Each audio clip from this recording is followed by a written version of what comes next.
Okay, it's time for us to go ahead and start our notes over the War of 1812. The early on section I'm going to go through kind of rapidly because we've already covered this in section 3. And go list the causes of the war. We'll spend a little more time talking about the actual events of the war.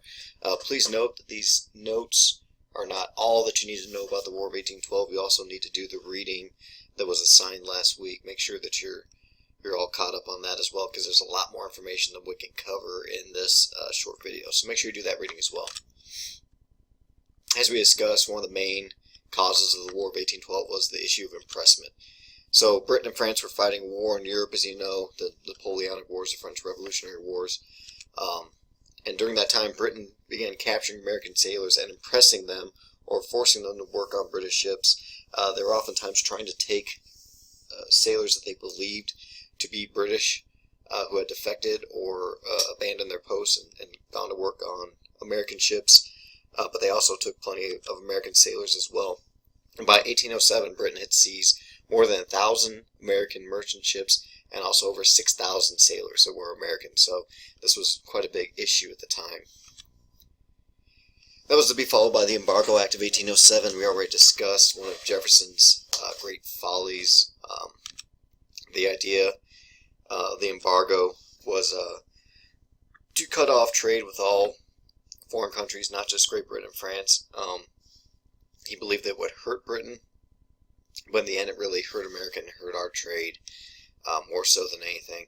By 1809, Congress had ended the embargo with all countries except Britain and France. That's the Non-Intercourse Act that we talked about, which wasn't necessarily all that successful either. Remember that cutting off trade is never really the answer. It just ends up hurting you economically, especially when you're a weaker economy, which at the time the United States of America was. Another reason for the war was our desire for Canada, our desire to invade and to seize portions of Canada. America saw Canada as not being well defended by the British. We thought that we could gain this territory with relative ease, and that the Canadians would actually want to join the United States, that they felt similar to how we did, that the British were oppressive, and that if we marched into Canada, they would simply join us and even rejoice. So a lot of the war hawks, which we'll talk about here in a second, actually pushed for the War of 1812, not only because of the issue of impressment and the issue of attacks in the West by Native American groups supported by the British. We're not going to cover that in this PowerPoint, but we did that in Section 3. That was a reason for the War of 1812, along with our desire to take areas of Canada.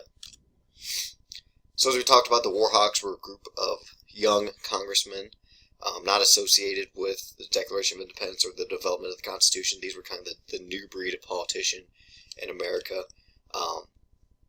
They're a group of typically Democratic Republicans, almost exclusively Democratic Republicans, mostly from the South and from the West. They wanted to go to war with Great Britain. They saw that the issue of impressment and supporting the Native Americans as an insult to our national sovereignty, our independence as a nation, and also, of course, that desire to want to seize portions of Canada. And they were led by two politicians in particular who we're going to see over and over again throughout the rest of the year. John C. Calhoun of South Carolina and Henry Clay of Kentucky. Once again, we're seeing them being Democratic Republicans from the South and the West. So along comes the election of 1800. James Madison, a Democratic Republican, won that election very handedly. The Federalists would never again win the presidency after John Adams. It'd be Democratic Republicans all the way up through the 18 teens and the 1820s. And in the spring of 1812, Madison actually decides that it is time to go to war with Great Britain. It was not an easy vote, actually, and in the House of Representatives it was a favorable measure, but in the Senate it was very, very hotly debated, and it wasn't quite the obvious choice or the easy choice to go to war with Great Britain. It was debated and discussed for a while before the declaration of war was actually made. And note that this is one of the times when we went through the proper channels to declare war. The president suggested it, but as you know from the Constitution, the president cannot declare war. He has to go through Congress. That's something that we don't see happening as often today, considering that the last time we declared war in that method was World War II, and as you know, we've been in conflicts, many conflicts ever since, all without officially declaring war through a congressional vote. So let's first talk about the war in Canada. Many Americans believe that it'd be a very easy conquest, like we said. So we actually sent 3 groups into Canada to invade. But we were very unprepared for war at this time. Our leadership wasn't very good. Our communication between armies wasn't very good. If you watch the documentary, you'll note that the fort near Mackinac Island, or on Mackinac Island, I should say, they didn't even know that the war began, and the British seized that extremely easily. They just kind of knocked on the door and said, "Hey, we're at war and we're taking this fort." And they had no idea that they were at war because the communication had not gotten to them. So that was one of the big issues, was a lack of communication. We invaded in 3 different places, but it was not a well planned out or well thought out invasion. And the one invasion from Detroit was actually repelled fairly easily by the British, and then the British turned around and invaded and captured Detroit. And the other 2 invasions were turned around really easily. So our invasion of Canada was largely a failure. On top of the British fighting us, along with Canadian colonists, Native Americans actually helped the British and aided them in Canada and in their invasions from Canada because they wanted to stop Americans from taking more land, seizing more land. So you see the British and the Native Americans kind of teaming up to not only repel invasions, but invade into America. I'll talk about the war at sea. The United States Navy was very young and outnumbered. We didn't have as many ships. We didn't have as many sailors. We weren't as experienced. The British Navy had been fighting constantly for the last 20 years. They were very well trained, very well. They had much more experience than we did. In November of 1812, the British blockaded the Chesapeake and Delaware Bays, effectively cutting off trade from some of our most populous cities. And that blockade would actually grow throughout the war until it became pretty much a blockade throughout our entire country, completely blocking off trade with foreign countries. And that would hurt us during the course of the war, but as you'll see towards the end, it actually helped us in the long run. Because if you can't trade, you need to make everything on your own. If you can't trade for goods from foreign countries, you need to make those things yourself. So it actually grew our national infrastructure and grew our manufacturing base in the United States of America because we couldn't trade with foreign countries. Here's a map. If you want, you can pause the video now and take a look at some of these. I'm not actually going to go through each one of these points, but just make note of all 6 of these points on the map, starting with the blockade, okay, going through some of these points here, and ending up in the Battle of New Orleans. Takes you through a sequential order of how things developed throughout the War of 1812. Don't want to spend too much time on this because we can only do a short video, but feel free to pause it and read through some of those if you'd like. Sorry about that. Eventually, towards the end of 1813 and into 1814, the British actually stopped fighting the French. They defeated Napoleon, and they could put more of their focus on quelling this war, or dealing with this war in America. And they started by actually attacking Washington, D.C. So in 1814, the British invade Washington, D.C., and they actually burn the Capitol. They burned down the White House, and they burned a great portion of Washington, D.C. That was retaliation for the United States actually burned the city of York in Canada and burned many of their government buildings. The Canadians and the British were both very upset about that. It was not seen as something you did in warfare. As much as the British hated the French, they didn't burn down Paris. It's not what you did in warfare at the time. So they were upset at that the Americans had burned down the city of York in Canada. So they retaliated by burning down our capital. And we see one of the early heroes of the war, Dolly Madison, wife of James Madison.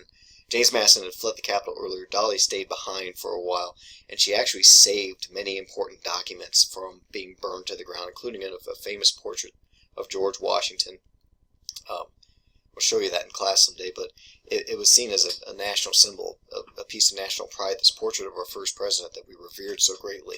And Dolly Madison will forever be seen as a hero for having the presence of mind as the British are descending on the capital to take these national treasures and to preserve them and save them, to make sure that they would last beyond that time. After the Battle of Washington, and Washington was burned to the ground, there was another battle, an important battle at Fort McHenry. This was a key fort that the British hoped to capture so that they could have control of the area and move forward with their invasion, maybe into Philadelphia, maybe into New York City, and really start capturing and taking up sizable portions of the United States.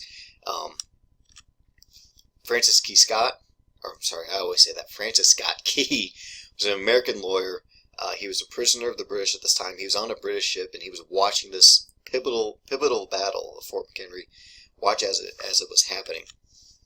And all throughout the night, there was a bombardment of Fort McHenry. He was almost certain that the fort had fallen, that that the British had indeed won the battle, and could certainly turn the tide of war and potentially win the war. But when the morning came, Francis Scott Key saw that the flag was still flying over the fort, and that the Americans had withheld, and that the British would not be victorious and would not gain this major victory that would help them to win the War of 1812.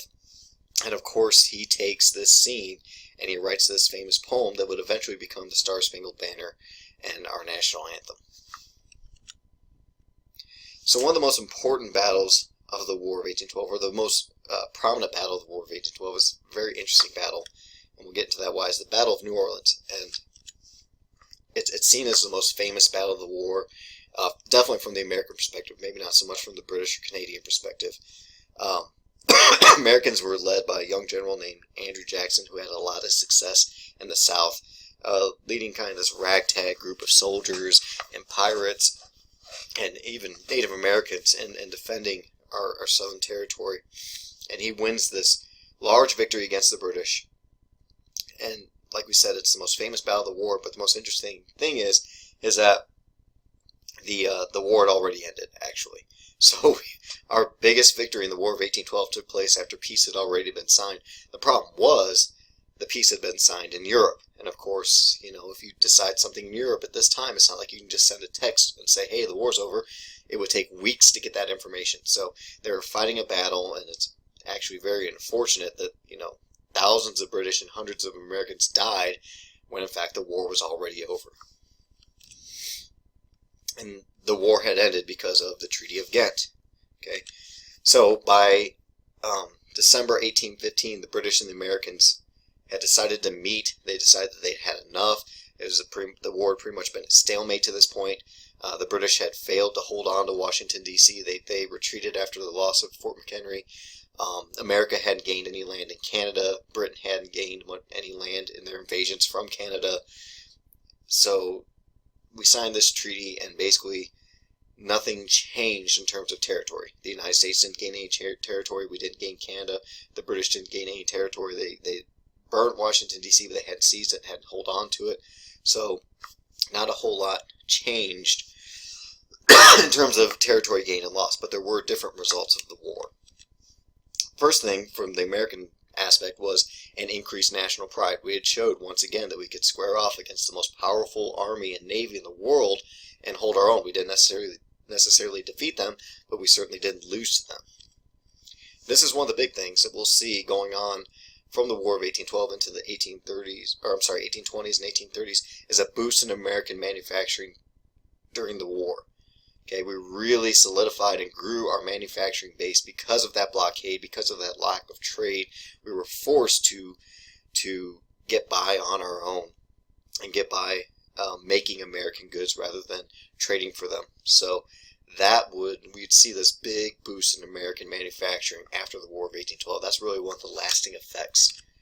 And then the last thing is, while America didn't win the war, Great Britain didn't really win the war, the Native Americans almost certainly lost the war, because they would no longer have the aid and the benefit of a partnership with the British, and it really weakened their claim and their resistance of the Americans from them forward.